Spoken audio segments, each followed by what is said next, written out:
салом дӯстон, барои дастрас намудани доруҳо аз сайти софсавдору истифода баред. Барои зиёд кардани мӯи сар, ё зиёд кардани риш, ё барои зиёд кардани қувваи мардинагӣ, ё барои зиёд кардани вазни худ, ё кам кардани вазни худ ба рақамҳои рӯи экран муроҷиат намоед.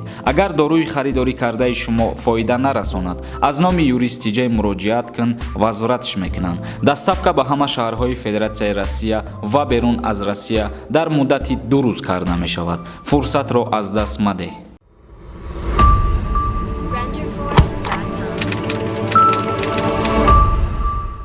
ассалому алайкум ба ҳама тамошобинони барномаҳои Сорбон Сафаров канали Юристи Ҷей. Пеш аз мавзӯи асосиро шурӯъ кардан ба шумо хотиррасон мекунем. Агар касе мехоҳад канали Юристи Ҷейро дастгирӣ кунад, ссилкае ки дар комментария закрепит кардагие бидурем ба промокоди Юристи Ҷей регистратсия кунен ва соҳиби бонус мегардин. Имрӯза мавзӯи мо дар бораи даъват кардан ба хизмати ҳарбӣ дар призифи оянда, яъне ки баҳорӣ. Бисёриҳо савол медоданд дар ин бора ки оё дар даъват кардан ба хизмати ҳарбӣ дар фасли баҳор кадом сину солҳо даъват карда мешаванд ва имрӯз анами фармон аз ҷониби раиси шаҳри Душанбе муҳтарам Рустами Эмомалӣ биромад ва дар фармон қайд кардагия ҳамаша ҳозир мо ба шумо мефаҳмонем. Рустами Эмомалӣ шаҳрдори Душанбе қарор кардааст ки барои даъвати баҳории навазкарон омодагии муташаккилона бо ҷалби муассисаҳои таълимӣ то раисони маҳаллаҳо амалӣ карда шаванд. Тибқи қарори Рустами Эмомалӣ дар даъвати баҳории соли 2021 шаҳрвандони солҳои таваллудашон 1994 то 2003 ба хизмати ҳарбӣ даъват мешаванд. Хабар медиҳад дафтари матбуоти шаҳрдорӣ.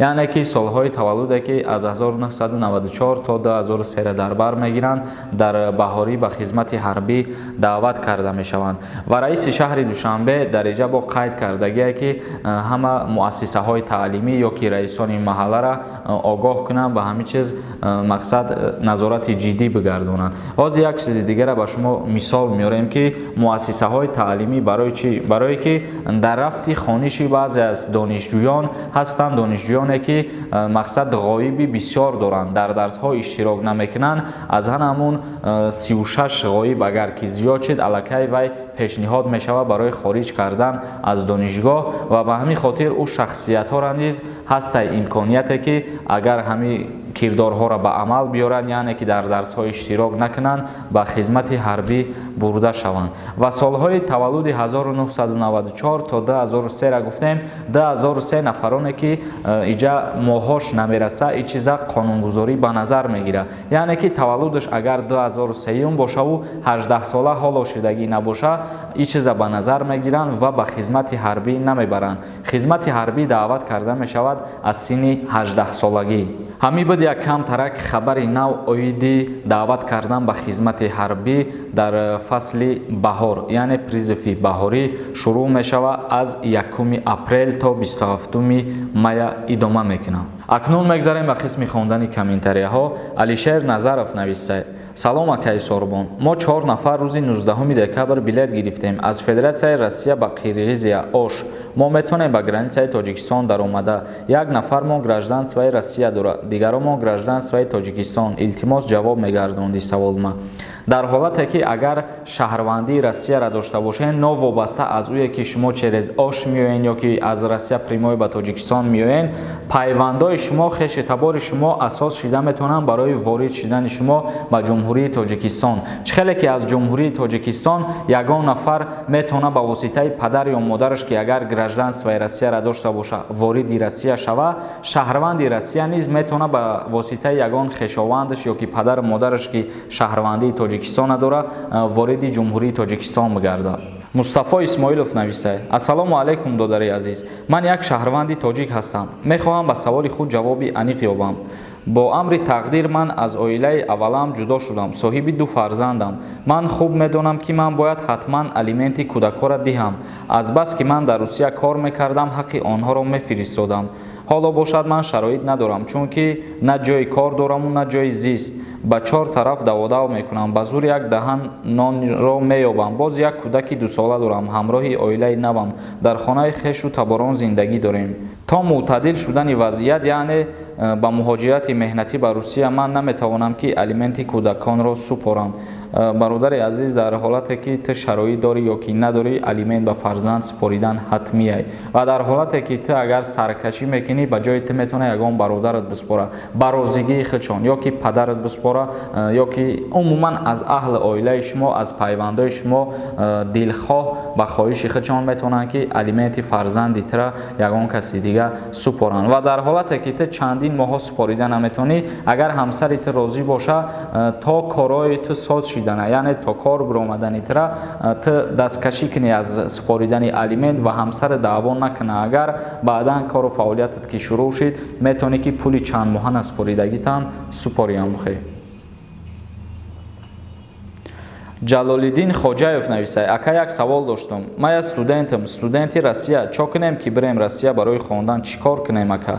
Барои Россия рафтан барои студентҳо ҳеҷ кор кардан намешавад. Айни ҳол ҳукумати Россия осониҳо бисёр баҳри студентҳои тоҷик, умуман баҳри ҳама студентҳое ки дар Россия таҳсил мекунанд, бисёр осониҳо овард. Яъне ҳар шахсияте ки таҳсил мекунад бо сабаби беморӣ ба Россия рафтан наметавонад, вай аз донишгоҳаш хориҷ намешавад. Дар умум бигирем бисёр қарору фармонҳо айни ҳол ҳар рӯз нав ба нав мебироянд. Ба ҳамин хотир мақсад ягон чизи аниқ дар ин бора гуфта намешавад. Як рӯз як қарор мебирояд, як рӯз як фармон. лекин дар умум бигирем, агар ягон студенте ки намераванд аз сабаби баста будани марзҳо, овора хориҷшон намекунанд. Як кас дига навистае ки бародари азиз, ҳар саволе ки такрорӣ ҳаст, ҷавоб бигардон. Мақсад и дар ин бора гуфтае ки мо бисёр вақт мегӯем саволҳои такрориро намехонем, ҷавоб намегардонем, видеоҳои пештараи моро тамошо кунед. Ба чӣ хотир мегӯем? Ба хотире ки бо ҳастанд одамое ки дар инҷа комментария менависанд ки шумо барномаҳотон ҳар рӯз як хел мегзара, ҳар рӯз як хабара такрор кардан мегирен. Ва боз бар замиӣ ҳастанд одамое ки мегӯянд чӣ ба саволҳои мо ҷавоб намегардонӣ, агар ки такрорӣ ҳам шава, ба ҳама саволҳо ҷавоб бигардон. Бародарони азиз, мақсад дар ин бора ман наметавонам ки на ин тарафа хафа кунам, наметавонам ки на ин тарафа хафа кунам. мо то ҳадди имкон ба саволҳо ҷавоб мегардонем, лекин хоҳиш мекунам ки саволҳои такрорӣ зиёд нашавад. ин хубтар, барое ки дили бисёри нафарои тамошобина ҳамин чиз мегира. Бадроен видеоҳои пештараро тамошо кардан гирен. Бисёр саволҳое ки шумо айни ҳол пешкаш мегардонед дар ҳамин мавзӯи роҳҳо ё ки гражданства ё дигар чизҳо, умуман мо дар ҳамин бораҳо гап задагӣ ҳастем. Санг Аҳмадов нависад: ассалому алайкум бародар, осонӣ барои муҳоҷирон чӣ шид? Ягон фармон шидак ё ки не? Гуфтӣ муҳоҷирои кориро мебаранд.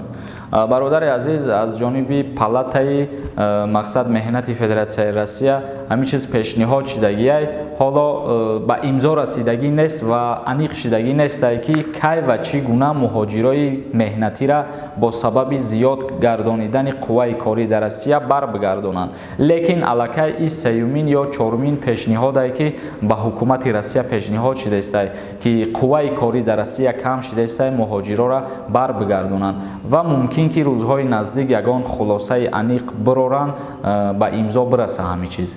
Мустафоева нависад: ассалому алайкум бародар, Қирғизистон ба Тоҷикистон кушода кардагӣ ҳаста ё ин ки не? Ҳамира хубтар фаҳмон. Қирғизистон ба ҳама давлатҳо иҷозат дод барои ворид шидан ба давлати худаш.